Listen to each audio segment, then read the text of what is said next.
ఒక పెద్ద కుట్ర జరుగుతుంది.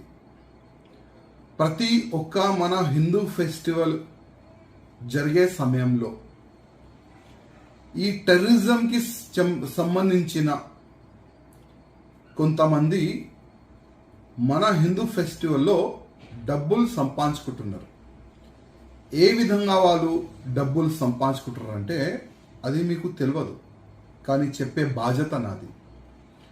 మనము ఇప్పుడు వినాయక చతుర్థి మన హిందువులకి ఒక పెద్ద పండగ.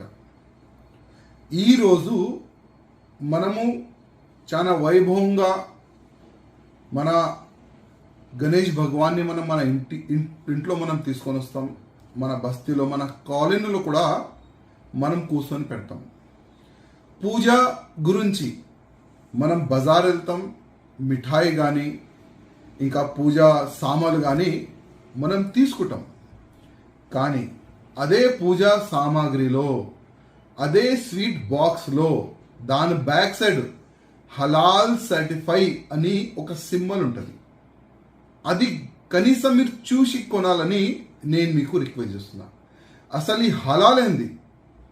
ఈ హలాల్ ప్రొడక్ట్ హిందువులు ఎందుకు కొనాలి? హిందూ ఎందుకు కొనద్దు? హలాల్ అంటే ముస్లిం వాళ్ళే కొనాలి. ఈ హలాల్ సర్టిఫికెట్ని ఒక ముస్లిం టెర్రరిజం ఆర్గనైజేషనే దానికి ప్రొజెక్ట్ ఇస్తున్నారు.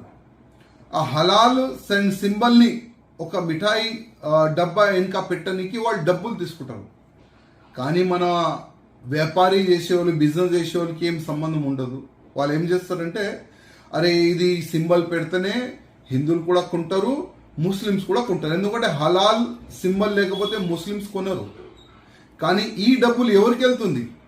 టెర్రరిస్ట్కి వెళ్తుంది. అందుకోసం మన స్వీట్ కానీ పూజా సామాగ్రి కానీ ఏదైనా ప్రొడక్ట్ మీరు కొనాలంటే హలాల్ సర్టిఫికెట్ ఆ ఒక చిన్న సింబల్ బాక్స్ వెనక కానీ బాక్స్ ముందు కానీ దేంట్లోనే కానీ మనం తినే ఆహారం